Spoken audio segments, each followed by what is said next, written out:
ስለዚህ ትዕግስት የሌለው አቋም የሌለው እግዚአብሔር አምላክን ጠይቆ በመጠበቂያው ቦታ ቆሞ መጠበቅ የማይችል ከሆነ ምን ይሆናል? ሞት በላዩ ላይ ይመጣበታል። ስለዚህ ይወጣል ነው። ለዚህ ነው ቅዱስ ጴጥሮስ እናንተ ግን በስራ ሁሉ እየተጋችሁ እሺ በእምነት በጎነትን አለ። እምነት የሌለው ሰው በጎነት የለውም። አማኝ ያልሆነ ሰው በጎ ነገር አይገኝበትም። በጎነት በፍሬ ይታወቃል። በበጎነት እውቀትን ጨምሩ። ሰው በጎ ብቻ ስለሆነ ሳይሆን እውቀት ሊኖረው ይገባል። የሚያመልከውን ማወቅ አለበት፣ የሚኖረውን ማወቅ አለበት፣ የሚሄድበትን ማወቅ አለበት። ሰው የሆነበትን ሚስጥር መረዳት መቻል አለበት። ስለዚህ በበጎነት እውቀትን ጨምሩ። በእውቀት ንጽህና አላ ሰው አዋቂ ሲሆን፣ ሰው የተማረ ሲሆን፣ ሰው ኃጢአትንና መጥፎን ነገር መለየት ሲጀምር ምን ይሆናል? ንጽህናን ማግኘት ይጀምራል። ይሄ ከእግዚአብሔር መንግስት ይለየኛል። ይሄ ከእግዚአብሔር መንግስት ጋር አንድ ያደረገኛል። አሁን እየሄድኩበት ያሉት መንገድ የእግዚአብሔር መንገድ አይደለም፣ ፍቃዱ አይደለም። ይሄ ከሆነ ግን የእግዚአብሔር መንግስት ያገኝ። ስለዚህ እውቀት ያላቸው ሰዎች ምን ይሆናሉ? ንጽህናን ያገኛሉ። ንጹሐን ደግሞ ትዕግስትን። ሰው ንጽህናን ማግኘት ሲጀምር ታጋሽ ይሆናል፣ ላለመቆሸሽ። ፈጥኖ ደም አያፈስም፣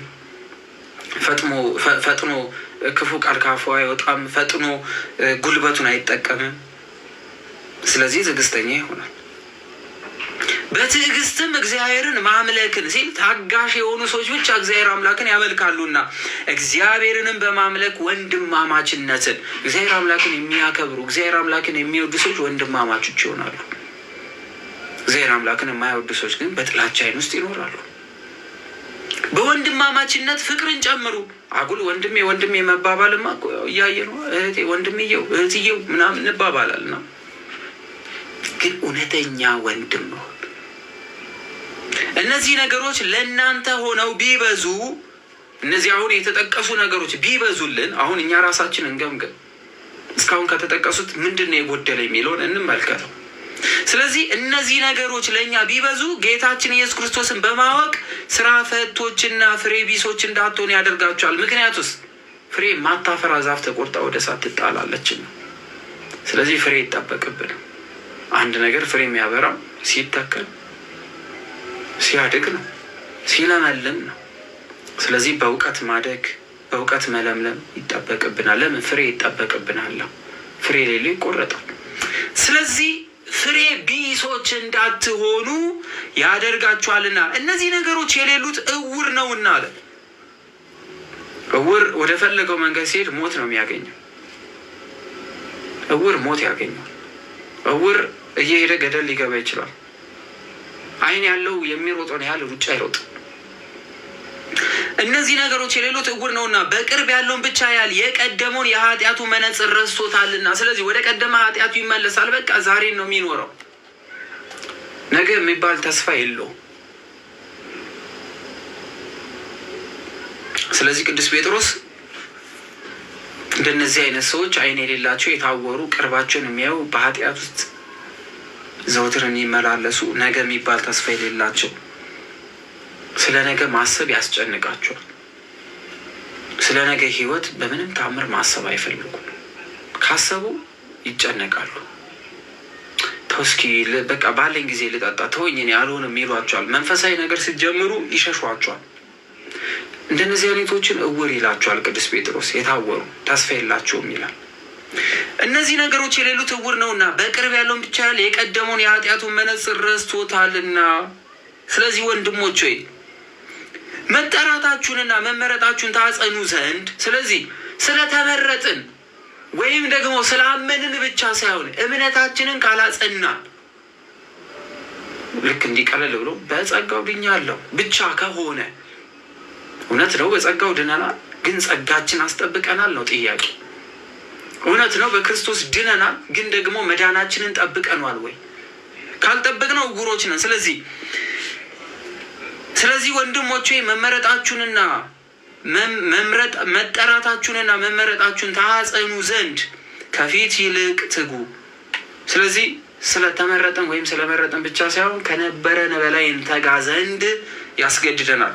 እነዚህንም ብታደርጉ ከቶ አትሰናክሉም አለ። አሁን ከዚህ በኋላ እነዚህን አሁን የተጠቀሱትን ነገር የማናደርግ ከሆነ አንሰናክል ወይም አንወድቅ። ከዚህ በኋላ ያለው እንዲሁ ወደ ዘላለሙ ወደ ጌታችን መድኃኒታችን ኢየሱስ ክርስቶስ መንግስት መግባት በምልአት ይሰጣችኋል። ምን ካረግን? ከላይ የነበሩትን ነገሮች ምን ካረግን? ከፈጸምን፣ ፍቅር ካለን፣ ትሁት ከሆንን፣ ለእግዚአብሔር ከተገዛን። ስለዚህ እነዛ ነገሮች ወደ ምን የሚመሩ ናቸው? ወደ መንግስተ ሰማያት፣ ወደ እግዚአብሔር መንግስት፣ ወደ ዘላለማዊ ህይወት የምንገባበት ነውና እንዲሁ ወደ ዘላለሙ ወደ ጌታችን መድኃኒታችን ወደ ኢየሱስ ክርስቶስ መንግስት መግባት በምልአት ይሰጣችኋል። እነዚህ እኮ ይሰጣችኋል እየተባሉ ያሉ ሰዎች እኮ ይሰጣችኋል ተብለው እየተነገራቸው ያሉ እነዚህ ሰዎች ያመኑ ናቸው። ያመኑ የተቀበሉ ጌታን የተከተሉ ናቸው። ስለዚህ ወደ መንግስተ ሰማያት ምን ትላላችሁ? ትገባላችሁ። ካልሆነስ አይገቡማ። ፍቅር ከሌለ፣ መውደድ ከሌለ፣ መዋደድ ከሌለ፣ መከባበር ከሌለ፣ አንድነት ከሌለ፣ ከላይ ተጠቀሱስ በንጽህና በትዕግስት እግዚአብሔርን ማምለክን የማያውቁ ከሆነ፣ በወንድማማችነት ፍቅር የማይጨምሩ ከሆነ እነዚህ ነገሮች እናንተን ምን ይሏቸዋል? ያስፈርድባቸዋል። ካደረገስ ግን ዘላለማዊ ህይወት አለን። ከዛ ወዲያ ከቁጥር 12 ጀምሮ እስከ 15 ድረስ ባለው ስንመለከት ከቁጥር 12 ጀምሮ እስከ 15 ድረስ ቅዱስ ጴጥሮስ የጻፈውን ስንመለከተው እንደዚህ ይላል። ስለዚህ ሞትን ስለማሰብ አሁን ስለ መኖር ከነገረን በኋላ አንድ ክርስቲያን መኖርን ብቻ ሳይሆን ይህን ባደርግ እሞታለሁ ማለት እንዳለበት ይነግረናል። ሞትን ስለማሰብ ስለዚህም እነዚህን ነገሮች ምንም ብታውቁ በእናንተ ዘንድ ባለ እውነት ምንም ብትጸኑ ስለ እነዚህ ዘውትር አሳስባችሁ ዘንድ ቸል አልልም። ዘውትር ምን እላችሁ ዘንድ አሳስባችሁ ዘንድ ምን አልልም? ቸል አልልም። ዘውትር ማሰብ አለብን። ምን እንደምንሞት፣ ሟች እንደሆነ፣ ሞት እንደሚያገኘን። ምን አይነት ሞት? ለእኔስ በዚህ ስጋዬ ሳለሁ በማሳሰብ አነቃቃችሁ ዘንድ የሚገባኝ ይመስለኛል። ጌታችን ኢየሱስ ክርስቶስ እንደነገረኝ ከእናንተ መለየቴ ፈጥኖ እንደሚሆን አውቃለሁና ምን እላለሁ? ፈጥኖ መለየቴ እንደሚመጣ ምን እላለሁ? አውቃለሁና። ማን እንደነገረኝ? ጌታችን ኢየሱስ ክርስቶስ። ስለዚህ ሞታቸውን ቀድሞ አያውቁም እንዴ? ውስን አይደሉ እንዴ? ሰው እንዴት የነገውን ያውቃል? ፍጡር አይደሉ እንዴ? ፍጡር ሆኖ እንዴት ነገ እንደሚሞት ያውቃል? በምን ተረዳው? ሁሉ ነገር ለሰው ስለ ነገ ባናውቅም ስለ ሁሉ ነገር ግን እናውቅ ዘንድ ጌታችን ኢየሱስ ክርስቶስ ለሁላችን እውቀት እስከሰጠን ድረስ ከሰውነት ደረጃ ላቅ ያሉ ተአምራት ሊደረጉ ይችላሉ። አሁን ይህንን ሰው እንዴት ይረዳል? ነገ እንደሚሞት እንዴት ያውቃል ሲባል ሰው በሰውነቱ አያውቅ። እግዚአብሔር ከፈቀደ ግን አይሆንም የተባሉ ነገሮች ይሆናሉና ስለዚህ ቅዱስ ጴጥሮስ ስለነዚህ ነገሮች ምንም ብታውቁ ሞት እንዳለ፣ መለየት እንዳለ፣ ፍርድ እንዳለ፣ ከእግዚአብሔር ጋር መሆን መንግስቱን እንደሚያስወርስ ምንም ያህል ብታውቁ በእናንተ ዘንድ ባለው እውነት ምንም ብትጸኑ፣ በእናንተ ዘንድ ያለው እምነት ማለት በእምነት የጸኑ እንኳን ቢሆኑ እነዚህ ሰዎች ያላመኑ አይደሉም የሚሰበኩት፣ ያመኑ ናቸው እየተነገራቸው ያለው። ዛሬ ልክ እንደመጣው በእምነቱ በጸጋው ድናለሁ። አባቴ ምንም ብትሰራ በቃ ድነትን አያጠፋብን። አባቴ በቃ እዛ አለ ያማልድሃል። እሱ ካሚለ ምንልሃል? አንተ እንደፈለግ እንትን በል 3 4 5 6 7 ይዘግባ ችግር የለውም እንደፈለግ ና። እንዲህ የሚባል ስብከት የለም። ሐዋርያት አልሰበኩም። ስለ እነዚህ ነገሮች ምንም ብታውቁ፣ ስለምን? ስለ ዘላለማዊ መንግስት። እሺ በእናንተ ዘንድ ባለው እውነት ምንም ብትጸኑ፣ አምነውት ክርስቶስን ቢጸኑ እንኳን ስለ እነዚህ ዘውትር አሳስባችሁ ዘንድ ቸል አልልም አለ። ለምን? ሞታላ። የሳተ ካለ ይሞታል። ስላመነ አይደለም፣ ስለተከተለ አይደለም፣ ስለተጠመቀ አይደለም።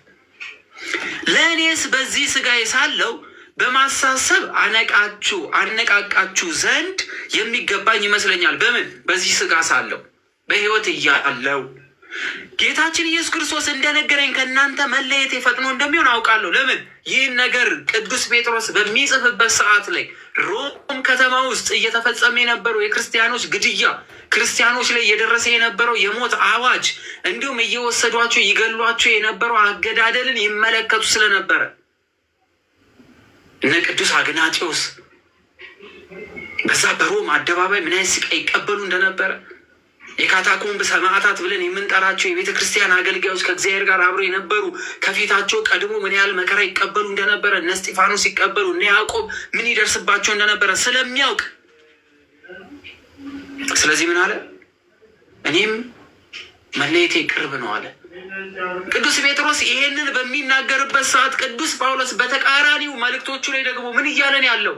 እርሱም ሊሞት እየተዘጋጀ እንደሆነ እየጻፈ ነበር። ሁለቱም ያሉት ሮም ውስጥ ነው። ቅዱስ ጳውሎስ አንገቱ ተሰይፎ ሊሞት፣ ቅዱስ ጴጥሮስ ደግሞ ተዘግዝቆ ልክ ጌታን እንደሰቀሉት ወደ ታች ተደርጎ ሊሰቀል እየተዘጋጁ ሞታቸውን እያወቁ ሞት አዋጅ በላያቸው ላይ እንኳን እንዳለ እያወቁ ግን ስለ ጌታ መመስከር አላቆሙም። ከዛ ወዲያ ቁጥር 15 ላይ ደግሞም ይህቺ ትእዛዝ ዘውትር በእናንተ ዘንድ እንድትኖር፣ ስለዚህ አሁን ያዘዛት ትእዛዝ ጊዜያዊ ሳትሆን ዘውትር በእናንተ ዘንድ እንድትኖር ከመሞቴም በኋላ እንድታስቧትና እንዳዘዝኳችሁ እንድታደርጉ ተጋሉ አለ። ምን ካልኩ በኋላ? ከሞትኩ በኋላ። ከሞተም በኋላ ምን ያደርጋል? ይተጋል። ምን እንዲሉ? እንዲያስቧትና እንዳዘዝኳችሁ እንድታደርጉ እተጋለሁ። ከሞተም በኋላ በምድር ስላለ ነው ያስባል ቅዱስ ጴጥሮስ። ጻድቃን ከሞቱ በኋላ ምን ያደርጋሉ? ከሞተ በኋላ ምድራዊ ነው፣ በቃ ጨረሰ ምናምን እንዲህ ይኸው ከሞትኩ በኋላም እያለ ነው እየተናገረ ያለው። ስለዚህ ክርስቶስ ነው እንደሚሞት የነገረው። ከሞተ በኋላም እንደሚተጋልን ደግሞ ቅዱስ ጴጥሮስ እየነገረን ነው። ታዲያ የክርስቶስ ቃል ነው ሐሰት ወይስ የጴጥሮስ ቃል ነው ውሸት የሆነው እዚህ ጋር? ስለዚህ ቅዱስ ጴጥሮስ ምንም ቢተጉ ምንም ጽናት ቢኖራቸው ሞትን እንዲያስቧትና ዘላለም ማየት እንዲያገኙ አስቀድሞ ይነግራቸዋል። በተለይ ደግሞ የጸኑም ቢሆኑ እውነትም ከእነርሱ ጋር ብትሆን የክርስቶስ ቃልም ከእነርሱ ጋር ብትኖርም ነገር ግን ይህንን የመውደቅ ነገር እንዳያገኛቸውና ጊዜያዊ የሆነ ደስታ ውስጥ እንዳይገቡ ማስጠንቀቂያ ይጽፍላቸዋል። ከሞቴም በኋላ እንድታስቧትና እንዳዘዝኳችሁ እንድታደርጉ እተጋለሁ በማለት ቅዱስ ጴጥሮስ ከሞትም በኋላ እንዲበቁለትና እንዲተጉ እንደሚጸና እንመለከታለን ማለት ነው። ከቁጥር 16 ጀምሮ ያለውን ድል በድል ይቀጥላሉ። እንኳን ሰላም መጡ። እሺ፣ በስመ አብ ወወልድ ወመንፈስ ቅዱስ አሐዱ አምላክ አሜን። አይ ጥሩ ነው። አንተ ከጀመርክባቸው አንዳንድ ነገሮችን እናያለን። እውነት ነው። እንግዲህ ቅዱስ ጴጥሮስ የሚሄድበትን ሰዓት እንደደረሰ አውቆ እንግዲህ አማኞችን የተሰጡትን መንጎችን አደራ ይላል። እንግዲህ የመጨረሻውን የማስጠንቀቂያ መልእክት ከነሱ እንደሚለይ እንደሚሄድ እየነገራቸው ነው። ለምንድን ነው ይሄን ነገር የሚናገር ቅዱስ ጴጥሮስ? ታስታውሱ እንደሆነ የሐዋርያት ሥራ ምዕራፍ 7 ላይ ክርስቲያኖች በሰማዕቱ ቅዱስ እስጢፋኖስ ሞት ምክንያት በስደት ኢየሩሳሌምን ለቀው ከተሰደዱ በኋላ በጣም መንፈሳዊ ዝለት ገጥሟቸው ነበር። በተለይ በቃ መሪያቸው መካሪያቸው የሆነው በተለይ ቅዱስ እስጢፋኖስ ከነሱ ጎን ሆኖ አብሮ በቅርበት የሚከታተላቸው እሱ ደግሞ ሲያርፍ አንድያውን ከበደባቸው፣ ችግሮችም ሲደራረቡባቸው ብዙዎች በተለይ የቀደመውን ሕይወት ናፍቀው ኦሪቱም ኦሪታዊነቱን አረማዊም ወደ አረማዊነቱ ለመሄድ በቃ ያንን መናፈቅ ጀምረው ነበር እና ቅዱስ ጴጥሮስ ይህን ነገር በተለይ መከራ እንደሚመጣ መከራው ደግሞ ክርስቶስ አስቀድሞ እንደነገራቸው እየገለጠ ካጸናቸው በኋላ አሁን እኔ ደግሞ ለህር ነው እያላቸው ነው። እኔ ለህር ነው ግን እኔም ብሄድ ግን አለ አሁን የነገርኳችሁን ቃል የያዛችሁትን ቃል ያን የምስራችሁን ቃል ያን የክርስቶስ ወንጌል ያን ህይወት የሆነውንን ቃል ቸል እንዳትሉት ደግሞ ከሞትኩ በኋላም ደግሞ አሳስባችኋለሁ ይላቸዋል። ቅዱሳን እንግዲህ አማኝ ወይም ክርስቲያኖች ከእምነታችን ጥንካሬ ማነስ አንጻር አንዳንድ ጊዜ በጣም የሚመግቡን፣ የሚመክሩን፣ የሚገስጹን በቃ እንደ ሞዴል የምናያቸው አካላት በሞት ከኛ ሲለዩ በመንፈስ እንዝላለን። ሐዋርያው ቅዱስ ጴጥሮስ ለዚህ ነው በቃ እኔ ለህር ነው እያለ ያስጠነቅቃቸዋል። ግን ሞት አንዲው ሐዋርያው ቅዱስ ጳውሎስ እንደውም ምን ይላል? ለእኔ በህይወት መኖርም መሞትም ከክርስቶስ አንጻር ካየሁት ለእኔ ጥቅም ነው ይላል። ምክንያቱም ልሄድ ከክርስቶስ ጋር እናፍቃለሁ ብሏል። እስከ 3ኛው ሰማይ ድረስ ተጉዞ የቅዱሳን መላእክትን ቋንቋ ሰምቶ ተነጋግሮ የመጣ ነው። እንግዲህ የቅዱሳን መላእክት እንግዲህ ራማን ኢዮርን ኤረርን ተመልክቶ እነዚህ ከተሞች እጅግ የሚገርሙና የሚያስደንቁ ከሆነማ እንግዲህማ ከክርስቶስ ጋር ለመኖር ደግሞ ወደሱ ሲሄድማ እንዴት ይበልጥ አያምር፣ እንዴት ይበልጥ ደስ ያሰኝ በማለት ከክርስቶስ ጋር ለመኖር ይናፍቃል እና ይናፍቁታል። ያንኖት ደግሞ እዚህ ያለው አማኝ ደግሞ ያሳዝናቸዋል። ለዛ ነው ቅዱስ ጴጥሮስ ሊሄድ ነው እያለ የሚነግራቸው። ቅዱስ ጳውሎስ እንደውም ጢሞቴዎስን ራሱን እኮ እንደዚህ ይለዋል። ሁለተኛ ጢሞቴዎስ ምዕራፍ 4 ቁጥር 6 ስትሉ በመስዋዕት እንደሚደረግ የእኔ ሕይወት ይሰዋልና የሚሄድበት ጊዜ ደርሷል ይለዋል ጢሞቴዎስን። ማለት ጢሞቴዎስ ምክንያቱም ቅዱስ ጳውሎስ መምህሩ ነው፣ ደቀ መዝሙሩ ነው ደግሞ ጢሞቴዎስ ለጳውሎስ። ስለዚህ ጳውሎስ የሆነ ጉዳት ቢደርስበት ጢሞቴዎስ ደግሞ የመንፈስ ዝለት እንዳይገጥመው፣ እንዳይደክም፣ ከዛ ህይወት ዝቅ እንዳይል ደግሞ በቃ ሄዳለሁ የምሰዋበት ጊዜ ደርሷል ይሏል። ቅዱስ ጴጥሮስም እያለ ያለው ይህንን በቃ ሊሄድ ነው። ግን እስከሄድኩ በኋላ ደግሞ እናንተ የነገርኳችሁን ቃል ደግሞ ቸል እንዳትሉት፣ ከሄድኩ በኋላም ደግሞ ይህን ነገር ሁልጊዜ እንድታስቡትና በህይወታችሁ እንድታመላልሱት እንድትኖሩበት ያንን እያሳስብኩ ተጋለሁ፣ ሙቼም ቢሆን አልተዋቸውም እያለ እኮ ነው። ደግሞ አሟሟቱን እኮ ነግሮታል። አዳምሻ ታስታውስ እንደሆን የዮሐንስ ወንጌል ምዕራፍ 21 ላይ ስትል ስለ ዮሐንስ ሲናገር ከኔ ጋር ቢሄድስ መንገዱ ምናምን ነገር ሲለው እንዴ ጌታ ሆይ አይሞትም እንዴ ዮሐንስ ብሎት በህይወት ቢኖርስ ምን አገባህ ብሎ አለውና እሱን ግን ምን ያህል እውነት ነው ትላለህ አንተ ጎልማሳ ሳለህ ወገብህን በገዛ ራስህ ታጥቀው ወደምትሄድበት ትሄድ ነበር። ነገር ግን በሸመገልክ ጊዜ አለና እጆችን ትዘረጋለህ፣ ሌላው ያስታጥቅሃል፣ ወደማትወደውም ይወስድሃል። በምን አይነት ሞት እንደሚሞት እግዚአብሔርን የሚያከብር ዘንድ እንዳለው ሲያመለክት ይህን አለ። ይህን ብሎም ተከተለኛለሁ ይላል እና ቅዱስ ጴጥሮስ የሚያርፍበትን የሚሞትበትን ሰዓት እንደደረሰ አውቆ ግን አማኞችን ደግሞ ዝም ብሎ መተው አልፈለግም። ለዛ ነው ብሞት እንኳ ከእናንተ ጋር ነኝ እያለ ያለው። አሁን የዚህ የመናፍቁን ዓለም አይታችሁ ከሆነ እንዲህ ሰው ከሞተ በኋላ አይሰማም አይለማም ይላል። እንዲህ ማንም ይሰማ ማንም ያደምጥህ፣ ስላንተ ማንም ይተጋ፣ ስላንተ ማንም ይደክም ይላል። በጣም ይገርማል። ታስታውሱ እንደሆነ የማቴዎስ ወንጌል ምዕራፍ 17 ላይ ጌታ መድኃኒዓለም ኢየሱስ ክርስቶስ እንግዲህ በዚህ በጣም በሚገርም ሁኔታ የተቀደሰ ተራራ ተብሎ ታቦር ተራራ ተገልጧል። ኢየሱስ ክርስቶስ ብርሃነ መለኮቱን ወይም ደግሞ አምላክነቱን የገለጠበት ቦታ ነው። ሌላ ቦታ አልገለጠም ሳይሆን በቃ በግልጥ ለሶስቱ ሐዋርያት የሚስጥር ሐዋርያት ለሚባሉት ለቅዱስ ጴጥሮስ፣ ለቅዱስ ዮሐንስ፣ ለቅዱስ ያዕቆብ የገለጠበት ቦታ ነው። ግን ከሱ ጋር የሚነጋገሩ ደግሞ ሁለት አካል ደግሞ የብሉይ ኪዳን መጥተዋል። አንዱ ኤልያስ ነው፣ አንደኛው ሙሴ ነው። ሙሴ እንግዲህ እንደምታውቁትኝ የሞተ ነው፣ በናባው ተራራ የተቀበረ ነው። ግንስ ከሞተ በኋላ ኢየሱስ ክርስቶስንን ወይም እግዚአብሔርን ማየት ፈልጎ ነበር፣ ጠይቆት ነበር። ዘጸአት ላይ ሄዱ ክብርህን አሳየኝና ይበቃል ብሎት፣ አይ አንተ እኔን ሙሴ ሆይ ፊቴን አይቶ የሚድን የለም፣ እኔ ግን በሰንጣቃው ዓለት ላይ አልፋለሁ፣ አንተ ጀርባዬን ትመለከታለህ፣ ያን ጊዜ እኔ እንደሆንኩ ታውቃለህ ብሎ ነግሮታል። ሙሴ በሰንጣቃው ዓለት ላይ እንደዚህ እግዚአብሔር ሲያልፍ ምናምን ያየው ነገር የለም። ግንስ ምንድን ነው በአዲስ ኪዳን የሰውን ስጋ ተዋህዶ የሚመጣውን አካላዊ ቃል ኢየሱስ ክርስቶስን ያን ጊዜ ስለሚያዩ ነው። እና ታስታውሱ እንደሆነ ኢየሱስ ክርስቶስ ብርሃነ መለኮቱን ገልጦ ልብሱ አጣቢ ሊያነጣው በጣም እስከሚደንቅ ድረስ ልብሱ ሁሉ በራ ነው የሚለው። አካሉ አይደለም ልብሱ ነው የበራው። በዚህ አካባቢ ያለው ሁሉ ዓለምን የበራችው። ከዛስ ምን አለ ግን ደቀ መዛሙርቱ ከፍርሃት የተነሳ ነቅተው ሲመለከቱ ሁለት ሰዎች ከሱ ጋር ሲነጋገሩ ሰሙ። ማንና ማን? ኤልያስና ሙሴ። ሰሙ ነው ያለ። ሰሙ፣ ልብ በሉ ሰሙ። ሙሴ ሲናገር፣ ኤልያስ ሲናገር። ኤልያስስ ግድ የለም በአካለ ስጋ ብሔረ ሕያዋን ያለ ብለን እንናገር። ሙሴ እኮ ሙቷል። ሙቶም ነፍሱ በሲኦል ነው የነበረው። እንግዲህ ስለዚህ ንግግር ወይም ደግሞ ቃልነት የነፍስ ባህሪ ነው ማለት ነው። ስለዚህ ቅዱሳን አባቶቻችን ከሞቱ በኋላም እንኳ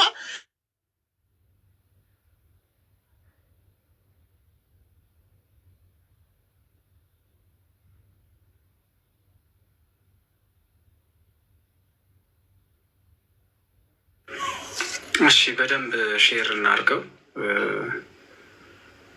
እናርገው ስትወጡ የመምህር ድል በድልን አካውንት ኮፒ ሊንክ አድርጉላቸው። እሺ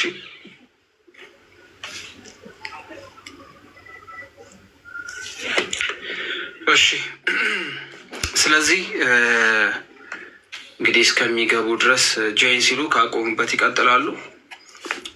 እያወራን ያለ ነው የሐዋርያው የቅዱስ ጴጥሮስ መልእክት ነው። በደንብ መጽሐፍ ቅዱስ ከፍተን ካየን እንግዲህ በጣም ብዙ እውቀት እያዝንበት እንሄዳለን። በተለይ ማስታወሻ እንደዚህ ነጥብ የሆኑ ማስታወሻዎችን ስታገኙ ብትይዙት በጣም ትልቅ ዋጋ አለው እና እንግዲህ ከሞቴ በኋላ እንድታስቧትና እንዳዘዝኳችሁ እንድታደርጉ ተጋለው በማለት ይናገራል። እንግዲህ ምሳሌዎቻችን መሆናቸውን ይናገራል ማለት ነው። ከቁጥር 16 ጀምሮ እስከ ቁጥር 21 ድረስ ያለውን ደግሞ ስንመለከት ከቁጥር 16 እስከ ቁጥር 21 ድረስ ያለውን ስንመለከት እንደዚህ ይላል። የታመነ ምስክርነትን ቅዱስ ጴጥሮስ ይሰጣል። የታመነ ምስክርነትን ቅዱስ ጴጥሮስ ምን ይላል ማለት ነው? ይሰጣል። ለምሳሌ ቅዱስ ጴጥሮስ ሲሰጥ የጌታችን የኢየሱስ ክርስቶስ ኃይሉንና መምጣቱን ስናስተምራችሁ የተከተልነውን የፍልስፍና ተረት አይደለም በማለት ያስቀምጣል። የፍልስፍና ተረት አይደለም እና የእርሱን ገናናነት እኛ ራሳችን አይተን ነው እንጂ በማለት ይናገራል። ድል በድል መጥቷል። ይቀጥሉሽ። በጣም ይቅርታ አዳም፣ ያው እንግዲህ መብራት እኛ ጋር እየተቆራረጠ እንትን ስለሚል ኢንተርኔቱ ይቆራረጣል። ሶሪ እንግዲህ በጣም ይቅርታ አድርግልኝ። እንግዲህ ቅዱስ ጴጥሮስ በጣም ይቅርታ፣ ቅድም እንዳልኩትኝ የሚሄድበት ሰዓት እንደደረሰ አውቆ ግን ደግሞ አማኞች እንዲጠነክሩ ያደርጋል። ይሄ ነው እውነተኛ እረኛ ማለት፣ ይሄ ነው እውነተኛ መጋቢ፣ እውነተኛ ጠባቂ ማለት ይሄ ነው። የሚሞትበትን ቀን ከዚህ ዓለም ተሰናብቶ ወደ ክርስቶስ የሚሄድበትን ቀን ለይቶ ያውቃል። ሲያውቅስ ደግሞ የሚሄድበት ቀን እንደደረሰ አውቆ ደግሞ መንጎቹን ደግሞ ዝም ብሎ አይተው፣ ክርስቲያኖችን ዝም ብሎ አይተው እንዲጠነክሩ፣ እንዲበረቱ፣ በቅድስናና በጽድቅ ሕይወት ውስጥ እንዲመላለሱ ያደርጋል። እግዚአብሔር አምላክ የቅዱሳን ሞት ደግሞ የከበረ ስለሆነ ዝም ብሎ በከንቱ እንዲያልፍ አይፈልግም። ታስታውሱ እንደሆነ ማርያም ግብፃዊትን ስትመለከቱ የረፍቷ ጊዜ ሲደርስ አባ ዞሲማስ የተባለውን ቅዱስ አባት ነው የላከላት። ምክንያቱም ያቺ የተጋደለች ያቺ በዘማ ሕይወት ውስጥ የነበረች ራሷንን ገዝታ ወደ ክርስቶስ ተመልሳ በጽድቅና በቅድስና ከተመላለሰች በኋላ ያንን ሕይወቷንን ሌላው ክርስቲያን ደግሞ ተቀብሎ አይቶ በዚያ የጽድቅ መንገድ እንዲጓዝ የግድ ረፍቷ ሲደርስ አባ ዞሲማስ ነው የተላከለት። ከዛስ በሷ ተነስተው ቅዱሳን አባቶቻችን እንግዲህ ስንት ድንቅ ነገር እንዳደረጉ ማየት እንችላለን። ለዛ ነው ቅዱስ ጴጥሮስ ለህር ነው አይዟችሁ በርቱ እያለ የሚገልጥ። ከዛ ቁጥር 16 ላይ ግን አሁን ለህር ነው ብሎ እየተናገረ ነው። ግን ደግሞ አሁን ዋናውን ጉዳይ ሊያነሳ ነው። ስለ ክርስቶስ ሊያነሳ ነው። ስለ ኢየሱስ ሊያነሳ ነው። የሚሄድበት ቦታ የክርስቶስ ያለበት ቦታ ነው። አሁን ክርስቶስ እዛ አለ ስንል እዚህ የለም እያልን አይደለም። ግንስ ያ ወደ ምን እናፍቀው? በቃ ይህ መራብ፣ መጠማት፣ መጎስቆል፣ መድከም፣ መታመም፣ ማጣት፣ ማግኘት፣ መራብ ወደ ሌለበት እግዚአብሔርን እያመሰገን ቅዱስ ቅዱስ እያልን ምስጋናው ምግብ ሆኖነ በህይወት ወደምንኖርበት ወደ ብርሃናዊው ከተማ ወደዛ ሊሄድ ነው። ስለዚህ ያ የሚሄድበት ቦታ ዝም ብሎ ቦታ አይደለም እንዴ! ክርስቶስ በቃ እዚህ ዋጋ ከፍሎ ነው ወደዛ ይዞን የሚሄደው። ስለዚህ ያንን ክርስቶስን ግን ወደዛ እንሄዳለን ሲል ግን ዝም ብሎ በሰው ብልሃት እንደተነገረ ተረት ተረት ሰምቶ እንዳልሆነ አሁን ሊገልጥ ፈለገ። እንዲህ አለ፣ የእርሱን ግርማ አይተን እንጂ አለ። አሁን ልሄድ ነው እያለ አይደለ? ወደሚሄድበት ሊናገር የእርሱን ግርማ አይተን እንጂ በብልሃት የተፈጠረውን ተረት ሳንከተል የጌታችን የኢየሱስ ክርስቶስንን ኃይልና መምጣት አስታወቅናቸዋል። በጣም በሚገርም ሁኔታ እንዲሁም ከታች ወረድ ስትሉ ምን አለ? ከገናናው ክብርም አለ በእርሱ ደስ የሚለኝ የምወደው ልጅ እርሱ ነው የሚል ያ ድምፅ በመጣ ጊዜ አለ ከእግዚአብሔር አብ ክብርንና ምስጋናን ተቀብሏል። እኛም በቅዱሱ ተራራ ከእርሱ ጋር ሳለን ይህን ድምፅ ከሰማይ ሲወርድ ሰማን። ዝም ብለን አይደለም፣ ምስክር አለን። አባቱ መስክሯል። የባህር ሕይወቱ መንፈስ ቅዱስ መስክሮለታል። ኢየሱስ ክርስቶስ በተጠመቀ ጊዜ ማቴዎስ ወንጌል ምዕራፍ 3 ቁጥር 16 ስትሉ ኢየሱስ ክርስቶስን በዮሐንስ እጅ ይጠመቅ ከገሊላ ወደ ዮርዳኖስ መጣ ይላል። ያን ጊዜ ዮሐንስ ሲያጠምቀው አብ በሰማይ ሆኖ ይህ የምወልደው ልጄ ነው እርሱን ስሙት አለ። መንፈስ ቅዱስ በርግብ አምሳል መጣና ራሱ ላይ አርፎ ኢየሱስ ክርስቶስ ስግው ቃል ከሶስቱ ቅዱስ አንዱ ቅዱስ መሆኑን የሰው ልጆች ለማዳን በስጋ ማርያም የተገለጠ አምላክ ወሰብ መሆኑን እግዚአብሔር መሆኑን መስክረዋል። ስለዚህ በብልሃት ሰዎች ገሌ ገሌ እንደዚህ ነው ስላሉን አይደለም ማለት ያ ምስክርነት ደገመና ደግሞ ታቦር ተራራ ላይ መሰከረለት እግዚአብሔር አብ ልጄ ነው እርሱን ስሙት። ስለዚህ ያንን ድምፅ ሰምተን ነው አለ። ደግሞ በጣም በሚገርም ሁኔታ የእግዚአብሔር አብ ያ ልጄ ነው የሚለው ያ ምስክርነት ብቻ ሳይሆን ይወርዳል ይወለዳል ብለው ትንቢት የተናገሩ ሱባኤ ቆጥረው ይህን የመዳን ቀን በጣም በጉጉት ሲጠብቅ የነበሩ ሁለት ደግሞ በብሉይ ኪዳን ያሉ ድንቅ እግዚአብሔር ነቢያት ደግሞ በመካከሉ ነበሩ፣ ኤልያስና ሙሴ። ይህን አይተን ነው እኛ ስለ ክርስቶስ እየመሰከርን ያለ ነው። ዝም ብለን አይደለም፣ በብልሃት አይደለም እየተናገርን ያደለው፣ ተረት ተረት አይደለም እያወራናቸው ያለ ነው። ያን በቅዱሱ ተራራ የሰማ ነው ያ ድምፅ ትልቅ ምስክርነት ነው። ወደዚህ ወደምንናፍቀውና ተስፋ ወደምናደርገው አምላክን የምንሄድ እያለ ቅዱስ ጴጥሮስ ይነግራቸዋል ማለት ነው። በጣም በሚገርም ሁኔታ አንደኛ ዮሐንስ መልእክት ምዕራፍ 4 ቁጥር 14 ስትሄዱ ቅዱስ ዮሐንስም የቅዱስ ጴጥሮስን ምስክርነት አይነት ይመሰክራል ስለ ክርስቶስ ሲናገር። ዝም ብሎ ተረት ተረት እንዳልሆነ ዝም ብሎ አይደለም እኛ የምንናገረው ነገር እውነት ያለው ነው፣ ሕይወት ነው፣ መንገድ ነው። የመጨረሻው መደምደሚያው የጽድቅ የቅድስና መደምደሚያው እሱ ነው። ስለዚህ ምን አለ አንደኛ ዮሐንስ መልእክት ምዕራፍ 4 ቁጥር 14 እኛም አይተናል አባት ልጁ የዓለም መድኃኒት ሊሆን እንደላከው እንመሰክራለን አለ። አይተናል አለ። ዮሐንስ የት ነው ያየው? ምስክርነትን በዚያ በታቦር ተራራ ላይ ሲሰጥ ከነበሩ ሐዋርያት አንዱ ነው። በጣም በሚገርም ሁኔታ አንደኛ ዮሐንስ መልእክት እንዲሁም ምዕራፍ 1 ከቁጥር 1 እስከ 3 ስትሄዱ ስለ ሕይወት ቃል ከመጀመሪያ የነበረውን የሰማነውን በዓይኖቻችን ያየነውን የተመለከትነውን በእጆቻችን የዳሰስነውን እናወራለን የሚል ሕይወት ተገለጠ አይተንም አለ። ከአብ ዘንድ የነበረው ለእኛ የተገለጠውን የዘላለም ሕይወት እናወራላችኋለን። እኛ ደግሞ ከእኛ ጋር ህብረት እንዲኖራችሁ ያየነውን አለ የሰማነውን አለ ለእናንተ ደግሞ እናወራላችኋለን። ህብረታችንም ከአባት ጋር ከልጁም ከኢየሱስ ክርስቶስ ጋር ነው በማለት ኢየሱስ ክርስቶስ የእግዚአብሔር አብ የባህሪ ልጁ እንደሆነና ይህን ክብር ለማግኘት ወደዛ ሲሄዱ ከአባት ጋር ከባህሪ ሕይወቱ ከመንፈስ ቅዱስ ጋር ያለውን ክብር ለማግኘት እንደሆነ ሐዋርያት ይህን ይመሰክራሉ። ለዚህ ነው ቅዱስ ጴጥሮስ ይህን ነገር እየተናገረ ያለው ከገናናው ክብር የተነገረውን ያንን ድምፅ ሰምተን እንጂ በብልሃት የተፈጠሩን የሰው ተረት ሰምተን አይደለም ክርስቶስን የተከተልነው። ስለዚህ ወደዚያ ክርስቶስ ወደምንናፍቀው ሁልጊዜ ከእሱ ጋር ወደምንኖርበት መራብ፣ መጠማት፣ መጎስቆል፣ መድከም ወደሌለበት ያ ተስፋ ወደምናደርገው ርስት መንግስተ ሰማያት እንገባለን እያለ ቅዱስ ጴጥሮስ ይናገራል። ከዛም እንዲህ ይላል ከእርሱ ይልቅ እጅግ የጸና የትንቢት ቃል አለን አለ። ደግሞ የትንቢት ቃል አለን አለ። ይሄም ምስክር አለ። ደግሞ የትንቢት ቃል አለን። ምድር እስኪጠፋ ድረስ የንጋትም ኮከብ በልባችን እስኪወጣ ድረስ ሰው በጨለማ ስፍራ የሚያበራ መብራት እንደሚጠነቀቅ ይህን ቃል እያጠነቀቃችሁ መልካም ታደርጋላችኋል። ትንቢት ቃል አለናል። ያ ቃል ደግሞ የመጣ ነው። መምጣት ብቻ አይደለም፣ ደግሞ ይህን ቃል በጨለማ ስፍራ እንደሚያበራ መብራት ነው አለ። ስለዚህ ይህን ቃል እየጠበቃችሁ በጽናት እንድትቆሙ እናሳስባችኋለናል። ራዕይ ዮሐንስ ላይ ሄዳችሁ ራሱ ክርስቶስ ኢየሱስ ምዕራፍ 22 ቁጥር 16 ሲናገር እንደዚህ አለ። እኔ ኢየሱስ በአብያተ ክርስቲያናት ዘንድ ይህን እንዲመሰክርላችሁ መልአኬን ላኩ። እኔ የዳዊት ስርና ዘር ነኝ፣ የሚያበራም የንጋት ኮከብ ነኝ አለ። ቅዱስ ጴጥሮስ እየተናገረ ያለ ነው። ይህም ብርሃን ነው። እኛ ምንም ነው እቤን ይዘው ገንዘብ የምናደርገው ወደ እሱም የምንጓዘው እያለ ቅዱስ ጴጥሮስ ይናገራል ማለት ነው።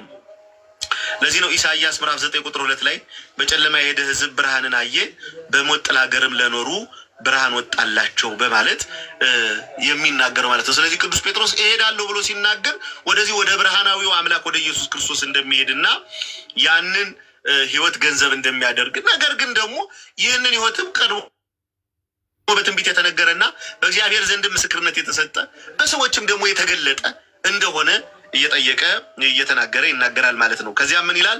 ይህን በመጀመሪያው ወቁ አለ። ደግሞ በመጽሐፍ ያለው ትንቢት ሁሉ ለማንም ለገዛ ራሱ ሊተረጉም አልተፈቀደም። ትንቢት ከቶ በሰው ፈቃድ አልመጣምና፣ ዳሩ ግን በእግዚአብሔር ተልከው ቅዱሳን ሰዎች በመንፈስ ቅዱስ ተነርተው ተናገሩን አለ። ምክንያቱም የተነገሩት ትንቢቶች ሁሉ በመንፈስ ቅዱስ እንደሆኑ አስረጅነታቸው የሚታወቀውና ትክክል መሆኑ የሚታወቀው ኢሳይያስ እነሆ ድንግል ጸንሳለች ወንድ ልጅም ትወልዳለች አለ። ማቴዎስ እውነት ነው፣ እነሆ ድንግል ጸንሳለች ወንድ ልጅም ትወልዳለች የተባለው ትንቢት ተፈጸመ ይላል። አንቺ የፍራታ ክፍል ቤተልሔም ወይ ከይሁዳ ነገስታት አገር አታንሽም፣ ከአንቺ የሚወጣ ታላቅ ንጉሥ ይወጣል። አወጣጡ ከምድር ከተፈጠረች ፍጥረታት ከተፈጠሩ ጀምሮ እስከ መጨረሻው ድረስ ያልሆነ ይሆናል። አዎ ተባለ። ያም በኤፍራታ ምድር ተፈጸመ። ኢሳያስ ተናገረ። ወንድ ልጅ ተወልዶልናል፣ ስሙም ድንቅ መካር፣ ኃያል አምላክ፣ የሰላም አለቃ፣ የዘላለም አባት ተብሎ ይጠራል ብሎ ተናገረው። ያ የሰላም አምላክ የዘላለም አባት የተባለው ኢየሱስ ክርስቶስ ሰው ሆነና ተወለደ። እግዚአብሔር በደላችንን ሁሉ ተሸክሞ እንደሚያስታርቀን እንደሚያድነን እንደሚማልደን ተናገረ። ኢሳያስ ምዕራፍ 53 ከቁጥር 1 እስከ 12 በዕለተ ዓርብ ላይ ኢሳያስ የተናገረው ነገር ተፈጸመልን። ስለዚህ ትንቢት ዝም ብሎ በሰው ፈቃድ የመጣ አይደለም። ዛሬ ላይ እንደምታዩት እንደምንመለከተው ማንም ተነስቶ ይናገራል። ባለፉት እንኳ 5 እና 6 ዓመታት በሀገራችን ውስጥ ያሉ ነቢያት ነን የሚሉ ሐሰተኛ ነቢያቶች የትንቢት ቃል ተናግረው ነበር። አንዱም አልተፈጸመም። አንዱም ማለት ነው። ስለዚህ እግዚአብሔር ልጆች ሐዋርያው ቅዱስ ጴጥሮስ ግን እኛ ይህንን አስደናቂውን መድኃኒት አስደናቂውን ቤዛ ኢየሱስ ክርስቶስን የተቀበልነውና ስለ እሱ መከራ የምንቀበለው ምን ሞትለትም ትንቢት የተነገረለት ነው። አባቱ የመሰከረለት ሕይወት ያለው ቃል ስለሆነ ነው በማለት ቅዱስ ጴጥሮስ ይናገራል ማለት ነው። ምናልባት አዳም ሲመጣ ደግሞ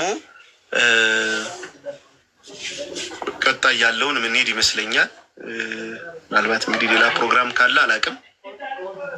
እንዲሁም ከዛ በኋላ ስለ ነቢያት ይናገርና ምዕራፍ 2 ቁጥር 1 ላይ ስትሄዱ ሐሰተኛ ነቢያት እንዳሉ ደግሞ ይናገራል። ነገር ግን ሐሰተኞች ነቢያት ደግሞ በሕዝቡ መካከል ነበሩ፣ እንዲሁም በመካከላቸው ደግሞ ሐሰተኛ አስተማሪዎች ይሆናሉ። እነርሱን የዋጃቸውን ጌታን እንኳ ክደው የሚፈጥረውን ጥፋት በራሳቸው ላይ ያሰፉ የሚያጠፋ ኑፋቄን አሽልኮ ያስገባሉ ይላል። ነቢያት ነበሩ። እነዚያ ነቢያት የተናገሩት ዝም ብሎ አይደለም፣ በመንፈስ ቅዱስ ነው። ግንስ እነዛ ነቢያት በነበሩበት ዘመን ደግሞ ሐሰተኛ ነቢያት አሉ አለ። አሁንም በመካከላቸው ያሉ ሐሰተኛ አስተማሪዎች አሉ አለ።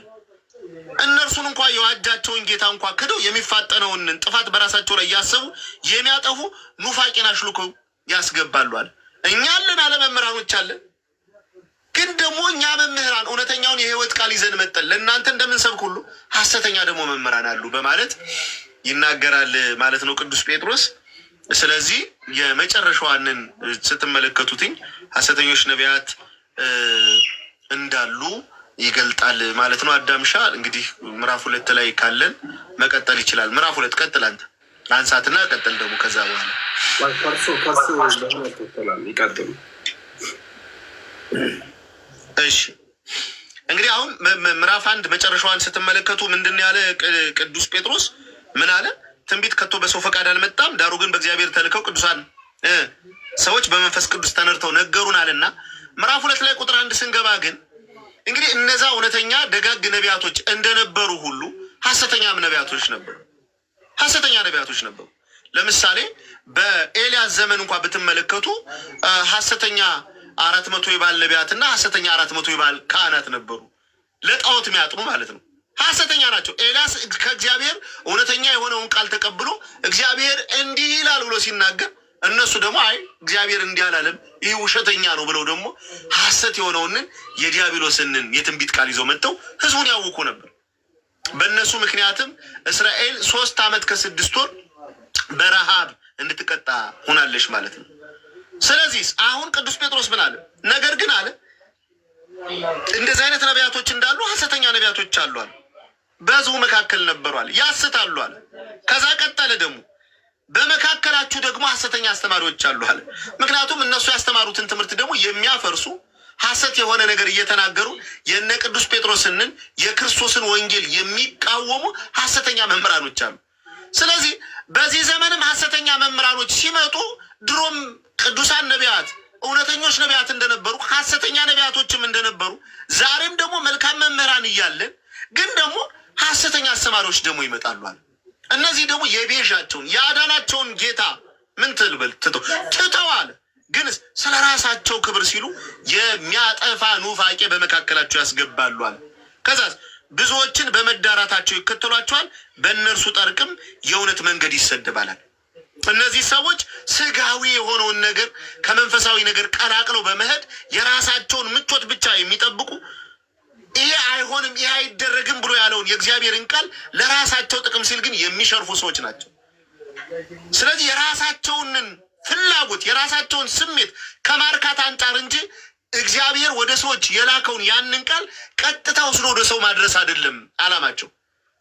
የሚናገሩት ያ የእግዚአብሔር ቃል ምን ትርፍ ያመጣልናል፣ ምን እናገኝበታለን፣ ምን እንጠቀምበታለን ብለው አስበው ነው እንጂ የሚናገሩት ሰዎችን ወደ ጽድቅ የሚያመጣ ወደ ቅድስና የሚመልስ ከኃጢአት እንዲታጠቡ ለስጋው ደግሞ እንዲቀርቡ የሚያደርግን የህይወትን ቃል አይደለም የሚናገሩ። ሲናገሩ ከራሳቸው ጥቅም አንጻር ምን አገኛለሁ ምን እጠቀማለሁ ብለው አስበው ነው የሚናገሩት። በዚህ ዘመን እንዳሉ ሐሰተኛ መምህራን ማለት ነው። በራሳችን ቤት ውስጡ ነው ግንስ ደግሞ የራሳችንን ደሞዝ እየበሉ ግን ምን ያደርጋሉ? ከሌላ ደግሞ የሚያገኙትን በድርጎ መልክ የሚያገኙትን ስጋዊ የሆነውን ፍትወታቸውን መዳራታቸውን የሚያረኩበትን ደግሞ ያን ጥቅም ለማግኘት ደግሞ በቤት ውስጥ ነው ሐሰተኛ የሆነውን ትምህርት ያስተምራሉ። ሐሰተኛ የሆነውን ትምህርት ያስተምራሉ። ስለዚህ ቅዱስ ጴጥሮስ ምን አለ? እውነተኛ ትምህርት አለ፣ ሐሰተኞች ደግሞ መምህራን አሉ ይልና ብዙዎችን በመዳራታቸው ይከተሏቸዋል፣ በእነርሱ ጠርቅ የእውነት መንገድ ይሰደባል ይልና ገንዘብን በመመኘት በተፈጠረ ነገር ይረቡባቸዋል፣ ፍርዳቸው ከጥንት ጀምሮ አይዘገይም፣ ጥፋታቸውም አያንቀላፋም በማለት እነዚህ እንግዲህ ሐሰተኛ አስተማሪዎች ቀንተው ለክርስቶስ ወንጌል የሚሮጡ የሚታገሉ ሳይሆን ከራስ ቅድም እንደተናገርኩ ከራሳቸው ጥቅም አንጻር ነው ወንጌል የሚናገሩት። ከራሳቸው ጥቅም አንጻር ለምሳሌ ከራሳቸው ጥቅም አንጻር አትስረቅ የሚለውን ሊያብራሩት ይችላሉ። አታመንዝር የሚለውን ከራሳቸው ጥቅም አንጻር ነው የሚገልጹት። በቃ አታመንዝር ነው፣ አትስረቅ ነው። ስለዚህ አትስከር ነው። ግንስ ለእነሱ ሲሆን ግን አታመንዝር ማለት ግን እንዲህ ማለት ነው ብለው ሐሰተኛ የሆነ ትምህርት እያመጡ ሌላ ሰዎችም በእነሱ ክፋት እንዲተባበሩ ያደርጋሉ በማለት ይገልጣል ማለት ነው። አዳምሻ ደግሞ ከቁጥር 4 ጀምረህ ያለውን ቀጥል እስኪ አንተ። መላክ ዜር ከሁላችን ጋር ይሁን። ከዛ ወዲያ ቅዱስ ጴጥሮስ የሚያነሳው ሀሳብ ጠንከር ያለ ነው። በተለይ የእሁድ ቀን የፍጥረት ስነ ፍጥረት ሲጀምር እሁድ ቀን ስለሳቱት መላእክቶች ያነሳል። እንደዚህ ይላል ቁጥር 4 ላይ እግዚአብሔር መላእክቱንስ እንኳን ቢሆን በድለው አራራላቸው። እግዚአብሔር መላእክቱስ ቢሆን በድለው አራራላቸው፣ የሚነድ እሳት ወዳለበት የደይን ስቃይ ጣላቸው እንጂ ሊኮነኑና በደይን ስቃይም ሊኖሩ አሳልፎ ሰጣቸው በማለት እግዚአብሔር አምላክ ይህን እንዳደረገ ይናገራል። ማን ማለት ነው? ቅዱስ ጴጥሮስ ይናገራል። ለቀደሙ ሰዎችም አላዘነላቸው፣ አስቀድሞ ለነበሩ ሰዎችም አላዘነላቸው። ነገር ግን እውነትን ይሰብክ ዘንድ እውነትን ከጠበቃት ከኖህ ጋር 8 ነፍስን አተረፈ። በኃጢአተኞች ሰዎች ዓለም ላይ የጥፋት ውሃ መጣባቸው። በኃጢአተኞች ሰዎች የተነሳ በዓለም ላይ የመጣ የጥፋት ውሃ መጣ። ግን ሙሉ ሰው ላይ አልጨከነም፣ 8 ግን አተረፈ። የሰዶምና የጎሞራ ሀገሮችንም አቃጠላቸው፣ ገለባበጣቸው፣ እንዲሁ ቀጣቸው። ለኋለኛው ዘመን ኃጢአት ምሳሌ ያደረጋቸው። የተገፋ ጻድቅ ሎጥን ግን በዝሙት ስራቸው ከሚበድሉ ሰው ለይቶ አዳነው። ጻድቅ ሎጥም እያየና እየሰማ አብሯቸው እየኖረ በክፉ ስራቸው ከዕለት ወደ ዕለት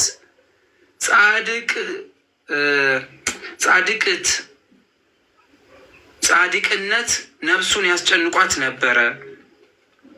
እንግዲህ እነሆ እግዚአብሔር ጻድቃን ከመከራ እንደሚያድናቸው ያውቃል፣ ኃጥአንን ግን ለፍርድ ቀን ለስቃይ ይጠብቃቸዋል በማለት ይናገራል።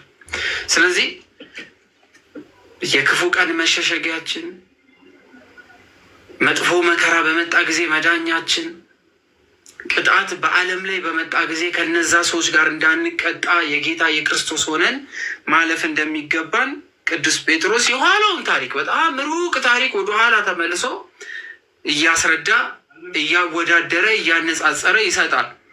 ሎጥን ሲያድነው ከነሙሉ ቤተሰቦቹ ዓለም ሁሉ ጠፍቶ ነበረ።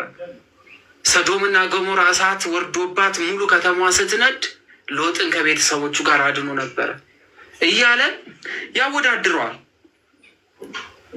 ይልቁንም በርኩስ ምኞት የስጋ ፍቶት እየተከተሉ የሚመላለሱትን ፈጣሪያቸውን የሚያቃልሉትን በጌትነቱ ላይ የስድብ ቃል ሲናገሩ የማያፍሩትን።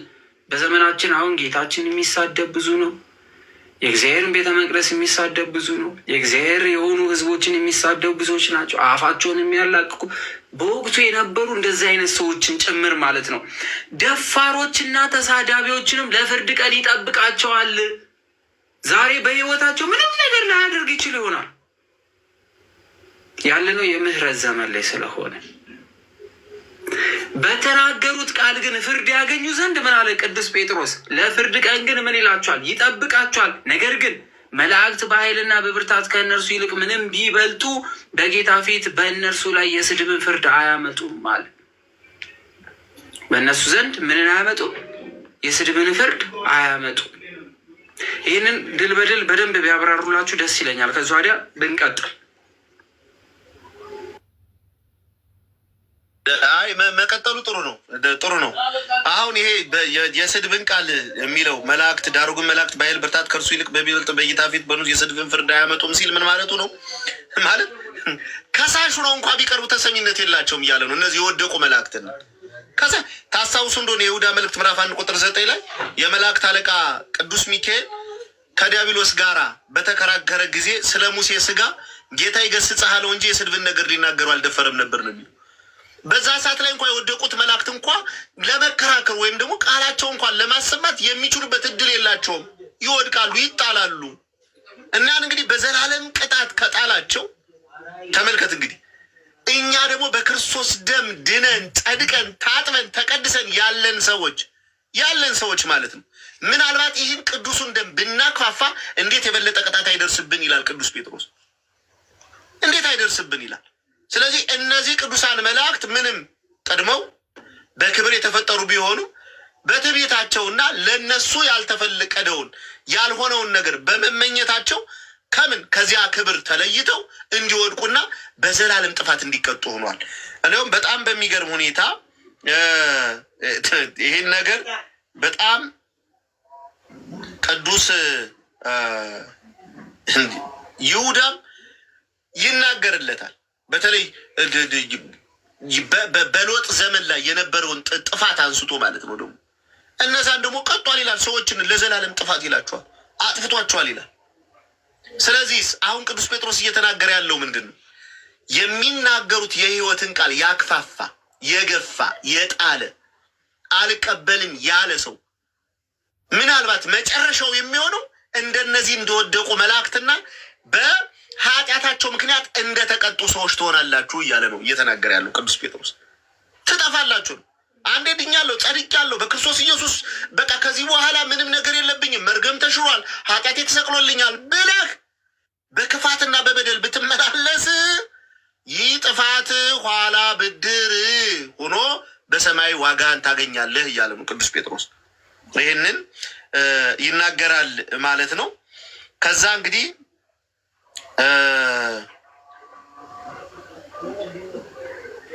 ቁጥር 13 ላይ ደግሞ እንቀጥል። አዳምሻ ቁጥር 12 ቀጥል፣ ግድ የለም ችግር የለውም ቀጥል።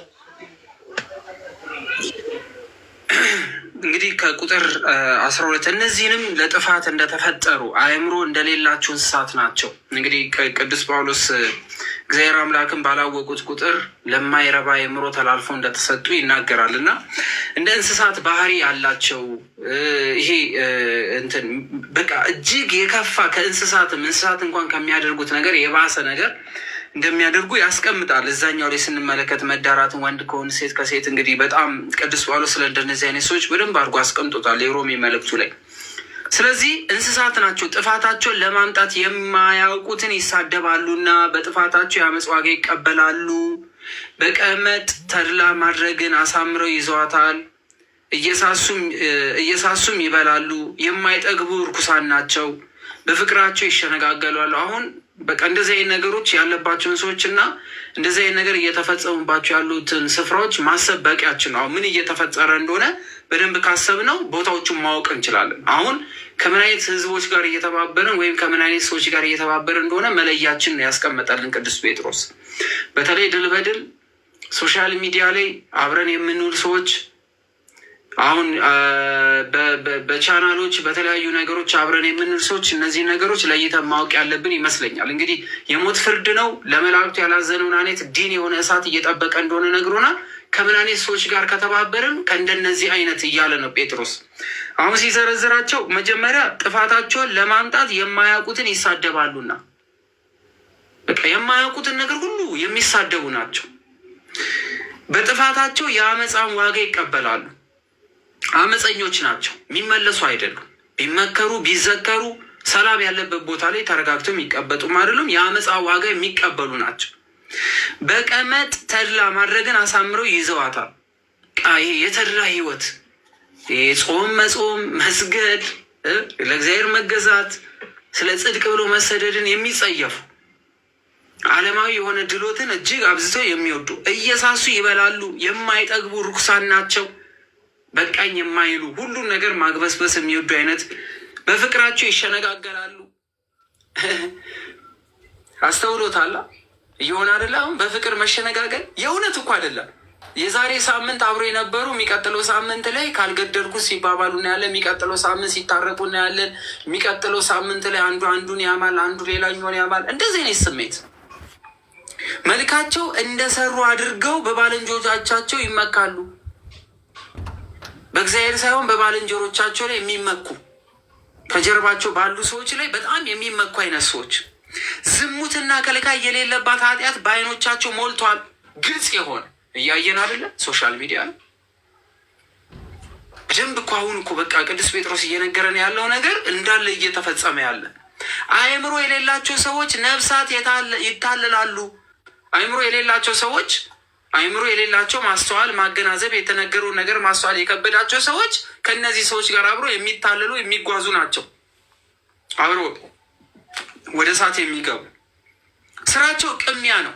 የራሳቸው የሆነ ነገር ምንም ነገር የላቸው። የሰሩትን የሰዎችን የሚቀሙ የሚዘርፉ፣ የሰዎችንም የሚመለከቱ የሚመኙ፣ በራሳቸው አንዳች ነገር የሌላቸው ግን የሰው ነገር በጣም የሚያምራቸው ለመቀማት ታትረው የሚሰሩ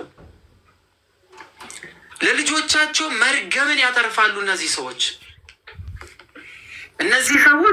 እነሱ ላይ የሆነ ነገር ባይመጣ በልጆቻቸው ላይ ግን መርገም ነው የሚመጣው። እንግዲህ ሲያወዳድሩ አይተነው ከሆነ እንደነ ሰዶም የጥፋት ውሃ እንዳገኛቸው የኖህ ዘመን እንደነበሩት አይነት ሰዎች እጅግ ከባድ የሆነ መርገም ያተርፋሉ። የእውነት መንገድ ትተው ተሳሳቱ። ዛሬ የእውነት መንገድ ላይ ያሉ የሚመስለው ሰው ፈታ ለምን አንልባቸው? ለምድረው ማንዝናናው? የሆነ ሰው ከፍ ዝቅ ተደርጎ ህይወቱ ምስቅልቅሉ እንዲወጣ ሲያደርጉበት ግማሹ ሰው ይዝናና፣ ግማሹ ሰው ይደነሳል፣ ግማሹ ሰው ያንኑ ቪዲዮ ይዞ ይንቀሳቀሳል። አሁን እዚህ ባለንበት እንኳን ደረጃ ስናይ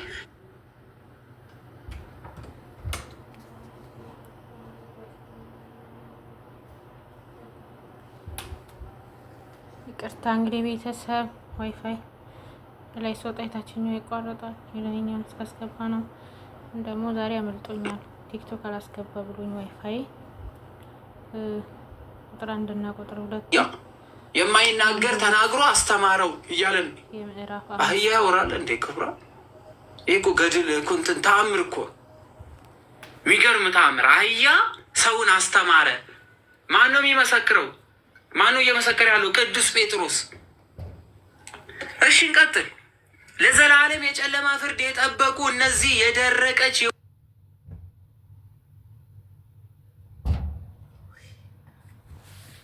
እዚህ ከላይ ያለው ዋይፋይ ግን ጤነኛም አይደለም። በህግ አምላክ ተው።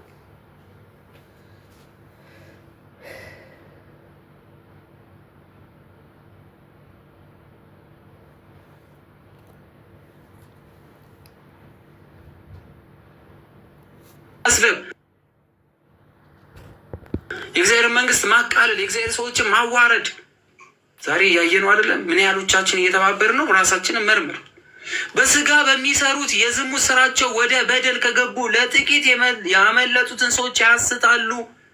ያወጡትን ሰዎች መልሰው ይከቷቸዋል። የነፃነትን ሕግ ተምረው ራሳቸው ለኃጢአት የሚገዙ ናቸው። ባለፈው ልክ እንዳያችሁ ምንስ ብንሆን በቃ አካላችን የኛ ነው። ሰው በአካላችን ላይ ለምንድን ነው እንደፈለግን ማን ነው?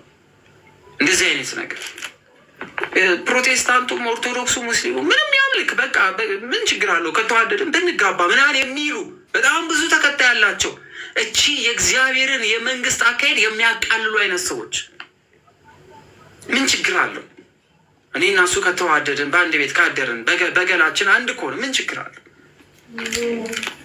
ሰው ሁሉ ለታዘዘለት ይገዛልና ጌታችን መድኃኒታችን ኢየሱስ ክርስቶስን በማወቅ ከዚህ ዓለም ኃጢአት ከተለዩ ነገር ግን እንደገና ተመልሰው ታስረው ከተገዙለት የኋለኛው በደላቸው ከፊተኛው የሚብስ ይሆንባቸዋል።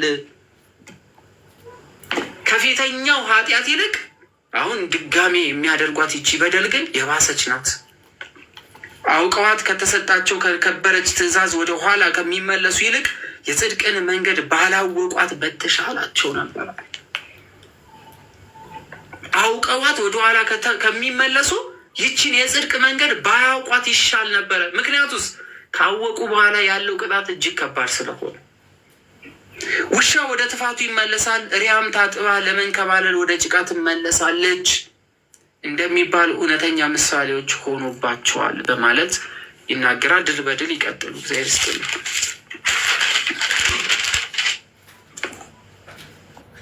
ቃልዎ ታሰማልን። ይህ ምንም መጨመር የሚያስፈልገው ነገር አይደለም። በጣም በሚገርም ሁኔታ እንግዲህ ይሄ የትምህርቱ ዓላማ ዋናው ነገር ምንድን ነው ካላችሁ፣ ይሄ አሁን ቅዱስ ጴጥሮስ የመጨረሻዋን ነገር ስትመለከቱ ቁጥር 1 ላይ አውቀው ከተሰጣቸው ከቅድስት ትእዛዝ ከሚመለሱ የጽድቅን መንገድ ባላወቋት በተሻላቸው ነበርና ሲል ምን ማለቱ ነው?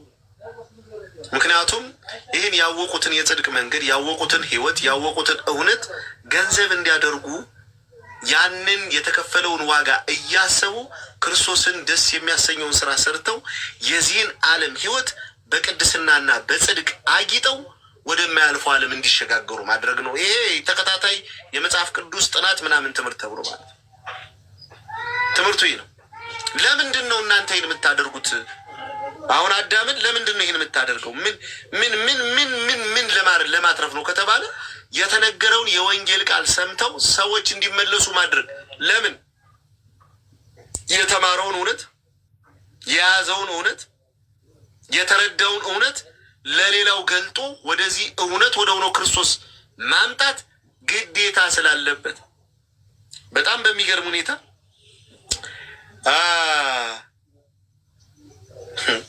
አንተ እግዚአብሔር ካህኑ ይለዋል።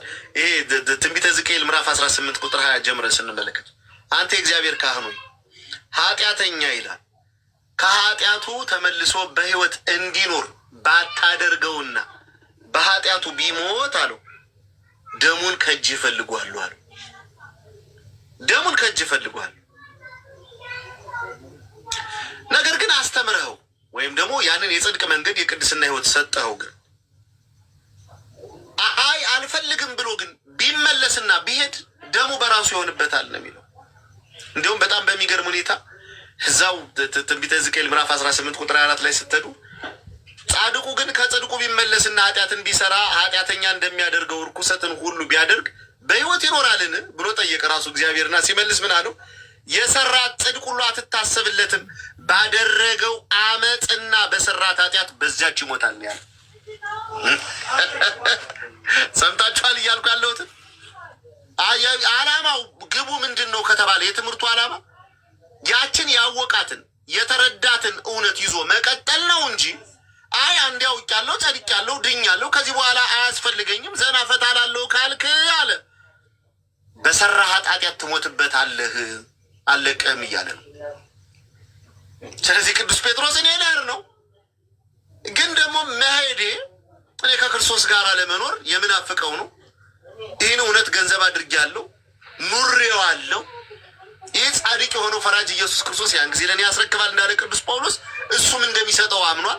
ግንስ ደግሞ የሰበከላቸውን ወንጌል ገንዘብ አድርገው በእውነትና በሕይወት ቢመላለሱ ሊያገኙት የሚችለውን ጽድቅ እየገለጠ ነገር ግን ያወቁትን ጽድቅ ደግሞ ቢያክፋፉና ቢጥሉት ደግሞ ሊቀጡበት እንደሚችሉ እየተናገረ ቅዱስ ጴጥሮስ ያስጠነቅቃል ማለት ነው። ውሻ ወደ ጥፋቱ እንደው ድል በድል አሁን አንዳንድ ጥያቄ ልጠይቆትና የትምህርቱን ዓላማን በዛው እንድንረዳ። አሁን ረዥም ጊዜ ሆነን አለ ለ8 ወር ያህል ነው እንግዲህ ተከታታይ ትምህርት እየተማርን ያለ ነው። ረዥም ጊዜ ነው፣ ቀላል ጊዜ አይደለም። እዚህ ጋር ደርሰናል። ስንጀምረው እንግዲህ ቢያንስ በቀን አንዳንድ ምዕራፍ እያነበብን የመጣ ነው እና እስካሁን ባለው ሂደት እንደው ከቅዱስ ጳውሎስም ከሐዋርያት ስራም ተምረናል። የቅዱስ ጳውሎስ ሙሉ መልእክታቶችን አይተናል። አሁን ደግሞ የቅዱስ ጴጥሮስን የመጀመሪያውንም ሁለተኛውንም መልእክት እያየን ነው። ይህ ሁሉ ትምህርት እየተማርን እንደው አሁን እርስዎ እግዚአብሔር ፊት አሁን ብንቆም ያለ ነቀፌታ የምንቆምበት ምግባር አለን ወይ? ሁላችንም አሁን እንደው ያለ ነቀፌታ ለመቆም አሁን ቅዱስ ጴጥሮስ እያስጠነቀቀን ነው። ቅዱስ ጳውሎስ እያስጠነቀቀን ነው። የሚጠብቀን ሞት በጣም አደገኛ ሞት እንዳለም ይነግረናል። በዛው ተቃራኒ ደግሞ ይቺ የምናገኛት የእግዚአብሔር መንግስት በምን አይነት እንትን ውስጥ በምን አይነት መንገድ ውስጥ አልፈን ወደዛች መንገድ እንደምንገባም ጭምር እየነገሩን ያሉት እና የምንጠባቃትን መንግስት ለማግኘት አሁን ባለንበት ዘመን አሁን እርሱም እኔም አለው እንግዲህ እያነበብን እኮ አንዳንዴ እኮ የሚያስደነግጡ ነገሮች አሉ። ራሳችን ላይ እናያለን አይደለ? የእግዚአብሔር ቃል ራስን መውቀሻ ነው። ልክ እያነበብ ነው እዚህ ፓርት ላይ የሆነ ነገር ጉድለት እንዳለብኝ ያውቀዋል። ያን ጉድለት እንዴት እንሙላ? እንዴት ሳርገን ወደ እግዚአብሔር መንግስት ለመግባት እንሞክር እስኪ። አይ ጥሩ ነው። እኔ ጌታ መድኃኒዓለም ኢየሱስ ክርስቶስ ባስተማረው ምሳሌ ትምህርት ነው ይህን የምናገረው። ጌታ መድኃኒዓለም ኢየሱስ ክርስቶስ ማቴዎስ ወንጌል ምዕራፍ 13 ቁጥር 24 ላይ እንዲህ የሚል ቃል አለ። ሌላ ምሳሌ ያቀረበላቸው እንዲህም አለ፣ መንግስተ ሰማያት በእርሻ መካከል ዘርን የዘራ ሰው ትመስላለች። ሰዎች ሲተኙ ግን ጠላት መጣና በስንዴው መካከል እንክርዳድን ዘራ። ስንዴው በቀለ፣ ባፈራ ጊዜ ግን እንክርዳዱ ደግሞ ያን ጊዜ ታየ።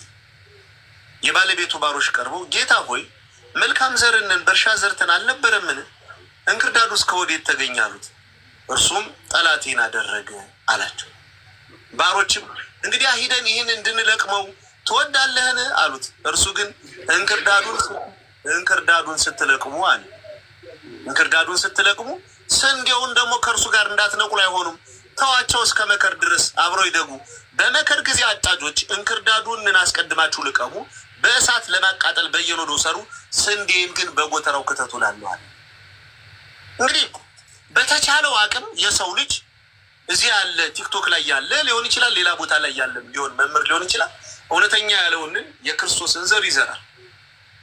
ይህን የተዘራውን ዘር ይዞ ሰው ደግሞ ልቡንን በክርስቶስ ቃል አሳርፎ በዚያ የጽድቅ መንገድ ለመጓዝ ለመታተር፣ ለመሮጥ፣ ለመድከም በሚደክምበትና በሚወጣበት በሚወርድበት ጊዜ ደግሞ ጠላት ደግሞ ሌላ ዘር ይዘራል። ይህን ዘር አሁን ላይ እንንቀለው ብትል አትችልም። ለምን? ሌላውንም ልታጠፋ ትችላለህ። ቀስ እያደረግ እየከረከምክ እያረምክ እያስተካከልክ እስከ መከር ድረስ አብረው እንዲዘልቁ እንግዲህ እስከ ክርስቶስ ዳግም ምጽአት ድረስ ይህ ነገር ይቀጥላል። ምናልባት እኔ እናንተ ዛሬ መከሩ ሰራተኞች ነን ተብለን ወይም ደግሞ ራሳችን እንክርዳድ ወይም ደግሞ ራሳችን ስንዴዎች ነን ሊሆን ይችላል። በዚህ ትምህርት ውስጥ በዚህ አገልግሎት ውስጥ ግንስ የእርሻው ባለቤት ግን ይመጣል። ሲመጣ አጫጅ ነው የሚልክ። አጫጁ ሲመጣ የተዘራውን ዘር ለይቶ የተዘራውን እንክርዳድ ነቅሎ በእቶን እሳት እንዲያቃጥል የሚያደርገው። ስለዚህ ሰው በዚህ የወንጌል አገልግሎት ምን ትርፍ አገኘ? ሰዎች ራሳቸውን ይመርምሩ፣ ይዩ፣ ይወቁ።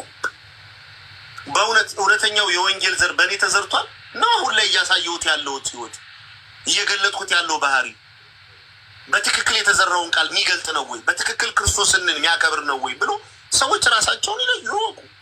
አገልግሎቱንም እያገለገልክ ነው። ትምህርቱ እየተማረ ነው፣ እየተገለጠ ነው። ግን ደግሞ አንተ በዘራኸው መልካም ዘር ልክ ጠላት ደግሞ የአንተን እጥፍ ደግሞ እንክርዳድ እንደሚዘራ እንዳትረሳ። አንተ ማመንዘር ኖርማል ነው ብሎ የሚያስተምር ሰው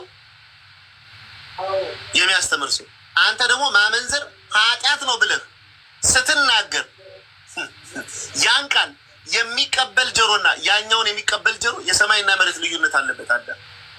ምክንያቱም ስጋ ነው፣ ስሜት ነው፣ ፈቃድ ነው። ጠላት ዲያብሎስ ቢመጣ በስጋ በስሜት ነው። ይህን ነገር ደግሞ ሰው ገዝቶታል። ስለዚህ በዚህ ነገር ላይ እንዳልከው እኔ እንደውም ጥሩ እየተሰራ ነው ብዬ ነው ማምነው። ይቅርታ አድርግልኛለሁ። እንደው ሰው ቢወድቅስ አሁን ለምሳሌ ድል በድል ብዙ ጊዜ ደጋግመን በህይወታችን ያጋጠመ ነገር ነው። ልክ የመጽሐፍ ቅዱስ ማንበብ ስንጀምር፣ ልክ መጽሐፍ ቅዱስ መረዳት ስንጀምር፣ ልክ መዝሙር ስናይ፣ መንፈሳዊ ፊልሞችን ስንመለከት፣ አብዝተን ቤተክርስቲያን በምንሄድበት ሰዓት ላይ መንፈሳዊነታችን ከውስጣችን ፈንቅሎ እስከሚወጣ ድረስ በጣም በቃ ለ2 ሳምንታት ለ3 ሳምንታት በጣም ትልቅ ክርስቲያን እንሆንና ተመልሰን ወደኋላ እንወድቃለን። ከምን አንጻር ነው ሰዎች ብዙ ጊዜ እኛ ሰዎች የምንባል እኔን ጨምሮ እንግዲህ በጣም ወደፊት ከተራመድን በኋላ ደግሞ ወደኋላ 2 ስቴፕ የምንሄደው ምን ስለሚጎለን ነው? ምን ስናደርግ እንደዚህ አይነት ህይወት ውስጥ እንዳንገባ ምንድነው ማድረግ ያለብን? ትናንትና ተጸይፈን የወጣነውን ነገር ድጋሚ መልሶ በሌላ አይነት መንገድ እዛው ቦታ ሲያገኘን ለእኛ መንገር የሚገባን ነገር ምንድን ነው? ብዙ ጊዜ በቃ እኔ አልችልም፣ በቃ እኔ መንፈሳዊ መሆን ከባድ ነው ለእኔ፣ እኔ በቃ ህይወቴ በቃ ይሄ ማለት ነው፣ ከእንግዲህ ወደ ቤተክርስቲያን የሚሄደው ለምንድን ነው ምናምን ብለን በጣም ከራሳችን ጋር እንጋጫለን። እና እኔም ጨምሮ ብዙ ወንድሞች እህቶች የሚያደርጉት ነገር ነው፣ ግጭት ከራስ ጋር በቃ እጅ መስጠት ነገር ደረጃ እንደርሳለን። እንዴት ነው ይሄ ነገር የሚፈጠረው? ለምንድን ነው በዛው በጀመርነው ኃይል ማንጸናው? ለምን ወደኋላ የምንመለሰው? አሁ እንደነገርኩ እኮ ነግሬሃለሁ እኮ ይኸውልህ፣ የሚዘራው እኮ የወንጌል ዘር እኮ በሰዎች ልቦና ውስጥ ቦታ አጡ አይደለም። ግን እሱ በተዘራበት በዚያ ልቦና ውስጥ ላይ የሚዘራው እንክርዳድ ግን ሰዎችን የሚያሸንፍና የሚረታ ሆኖ ነው የሚለው። እርግጥ ነው እንናገራለን፣ እርግጥ ነው እንመሰክራለን፣ እርግጥ ነው እንሰብካለን። በጣም በሚገርም ሁኔታ አሁን እኔ ይቅርታ አድርግልኝ፣ እኔ ለራሴ ብትነግረኝ አሁን እኔ ብትጠይቀኝ እንደው ድሉ ወጥተህ ወንጌልን ከምትሰብክና ከምትመሰክር ይልቅ ብትማሪቱ ይሻላል ብትለኝ ብማር ይሻለኛል ነው። ለምን የምናገረውን ያንን የህይወት ቃል በህይወት መኖር ካልቻልኩ ለሰሚዎቹ መሰናክል ነው መሆንባት። ታስታውስ እንደሆነ 2 ጢሞቴዎስ ምዕራፍ 4 ቁጥር 7 ጀምረን ስናነብ ቅዱስ ጳውሎስ የሚናገረው ነገር አለ። በጣም ያስጠነቅቀው ነበር። በጣም ያስጠነቅቋል። ምንድን ነው የሚለው? ይህን እዘዝና አስተምር ይለውና በቃል በኑሮ በፍቅር በእምነት በንጽህና ለሚያምኑት ምሳሌ ሆን እንጂ ማንም ታናሽነትን አይናቅ ነው። በምንናገረው የወንጌል ቃል ምሳሌ ሆነን መታየት እስካልቻልን ድረስ አዳም በሰዎች ዘንድ ያ የዘራ ነው በልቦናቸው ላይ እንዲያርፍ ያደረግ ነው የወንጌል ቃል ሰዎችን ከመለወጥ ይልቅ እንዲወድቁ ሊያደርግ ይችላል። ለምን ቀራት ደግሞ የወደቀው አካል ነው። አሁን እኮ እሺ፣ አሁን ለሰዎች ብቻ አይደለም። ለምሳሌ በጣም በቁ የምንላቸው ጥሩ የሚያስተምሩ ሰዎች ይወድቃሉ ነው አይደለ? መውደቅ አለ። እነዚህ ሰዎች ሲወድቁ እንግዲህ ልክ አሁን በተለይ አባታችን በረከታቸው በእኛ ላይ ሄደር አቡነ ሽኖዳ የሚሉት ነገር አለ። የዲያብሎስ ውጊያዎቹና ፈተናዎቹ በሚለው ላይ መጀመሪያ እንዳናስተውል ወይም ደግሞ እየሰራን ያለነውን ኃጢአት እንዳናስተውል ካደረገ በኋላ ከተገበርነው በኋላ ደግሞ የሰራነው ኃጢአት ትናንትና ካስተማርነው ትምህርት ጋር አገናኝቶ ወቀሳ የማምጣት ይሄ ድጋሜ እንዳንነሳ እዛው ሰብሮ የማጭቤት ስራ ይሰራል የሚል ነገር አንብቤ ያለውና እንደዚህ አይነት ነገር አሁን ለምሳሌ ብዙዎች የሚጠፉበት በጣም የወደድናቸው ሰዎች በጣም ያከበርናቸው ሰዎች እንግዲህ ነገ እኛም የኛም ይወድ ሊሆን ይችላል። እግዚአብሔር አምላክ ያውቃል። ከእንደዚህ አይነት ነገር እንዲጠብቀን እግዚአብሔር አምላክ ያግዘን ይርዳን። ሰውነን ወዳቂ መሆናችን የታወቀ ነው። ጽናት ከእግዚአብሔር ዘንድ ነው የምናገኘው። እግዚአብሔርን ተስፋ እናደርጋለን። ግን እንደነዚህ እንደው አሁን ለምሳሌ በጣም እየታዩ የነበሩ በጣም አቅም አላቸው የምንላቸው ሰዎች ሲወድቁ መመለስ የሚከብዳቸው ለምንድን ነው? በቃ እችን ነገር ልናገርና እኔ ልጨርስ። ለምንድን መሰለኝ የመጀመሪያው ነገር ጠላት ዲያብሎስ የመጀመሪያው ነገር አንደኛው ነገር ተስፋ ማስቆረጥ ነው። ተስፋ ማስቆረጥ የመጀመሪያው ትልቁ ኳሊቲ ተስፋ ማስቆረጥ ነው። ተስፋ በሚያስቆርጥ ሁኔታ ውስጥ ግን እንድትገባ ግን ለማድረግ ግን መጀመሪያ ላይ ተጠራጣሪ እንድትሆን ያደርጋል። ለምሳሌ በወደቅንበት ኃጢአት በበደልንበት ኃጢአት ሂደን ወደ እግዚአብሔር ቤት በካህኑ ፊት ንስሐ ገብተን በክርስቶስ ስጋና ደም ታጥበን ተቀድሰን ንጽህናን ገንዘብ እንዳናደርግ ተጠራጣሪ ያደርገናል። ለምሳሌ የሆነ ኃጢአት ብትሰራ ወይ ባለትዳር ልትሆን ትችላለህ፣ ወይ የሆነ ነገር ልትሆን ትችላለህ፣ ወይ ገንዘብ አጉለ ሊሆን ይችላል፣ ወይ የሆነ ነገር ሊሆን ይችላል አይደል? ይሄ ነገር ለአንተ ምቾት አልሰጥም ሆኖ ከእግዚአብሔር ተለይቼ መኖር አልፈልግም። ይህ በደል ነው፣ ይህ ኃጢአት ነው። ስለዚህ በእግዚአብሔር ፊት በእንባ ቁሜ በካህኑ ፊት ለኃጢአቴን ተናዝዥ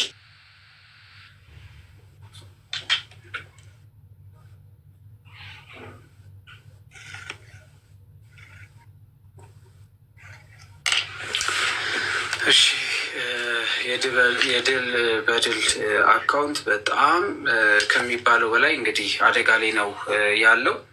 ስለዚህ በተቻላችሁ አቅም ስትወጡ ኮፒ ሊንክ አድርጉት። ሁለታችንም ጋር ነው እንግዲህ የኔም ቪዲዮዎች እንዳይሄዱ እየተደረገ ነው ያለው። የምለቃችሁ ቪዲዮዎች ላይ ሪፖርቶች አሏቸው። ስለዚህ በተቻለን አቅም እያስተካከልን እንሂድ። ከዚህን ሰዓት ጀምሮ እስከ 3 ሰዓት ባለው ጊዜ እንግዶች እያስገባን ጥያቄ እየተቀበልን ሀሳብ እየተቀበልኩ ይሄዳለሁ።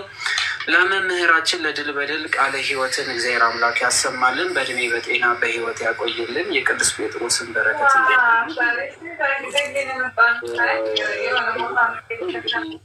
ጸሎት አድርጉላቸው፣ እንዲበረቱ እንዲጠነክሩ፣ እንዳይለዩን ከኛ ጋር እንዲሆኑ ይሁን። እግዚአብሔር አምላክ ከሁላችን ጋር ይሁን። እንግዶችን ማስተናገድ ይጀምራለሁ። ከአሁኗ ሰዓት ጀምሮ እንግዲህ ቶሎ ቶሎ መልስ የምንሰጥበት ጥያቄዎችን የምናስተናግድበት የምንሰማበት ሰዓት ይሆናል። ድል በድል ተመልሰው ከመጡ እየላኩላቸው ነው። እንግዲህ ተሰናብተውም በጊዜ ይወጣሉ። ግን ሁላችሁን ስትወጡ በተቻላችሁ አቅም ሼር ኮፒ ሊንኩን ከፍ አድርጎላቸው። ዜር መቻል በጣም ይቅርታ እንግዲህ ምንም ማድረግ አልችልም። እንግዲህ እያስወጣ እያስገባኝ ነው። ስለዚህ ምንድን ነው የመጀመሪያው ነገር ተጠራጣሪ እንድንሆን ነው። ለምሳሌ አዳም እኔ አሁን ለምሳሌ ኃጢአት ሰራው፣ በደል ሰራው፣ ወይ ከትዳር ውጭ የሆነ ልትር ትችላለህ፣ ወይ የሆነ ነገር ልታደርግ ትችላለህ። እና ልክ አንተ በቃ በዚህ ህይወት ውስጥ በዚህ በደል ውስጥ በዚህ ኃጢአት ውስጥ እየኖርኩኝ ምናልባት ሞት ቢመጣ ያኛውን ህይወት ላጣው እችላለሁ፣ ከእግዚአብሔር መለየት አልፈልግም ብዬ በሚሄድበት ሰዓት ላይ ተጠራጣሪ እንደሆነ ያደርገኛል። ለምን እንዴ ካህኑ ቢናገርብህስ ቢገልጥብህስ ይህን ነገር አውጥቶ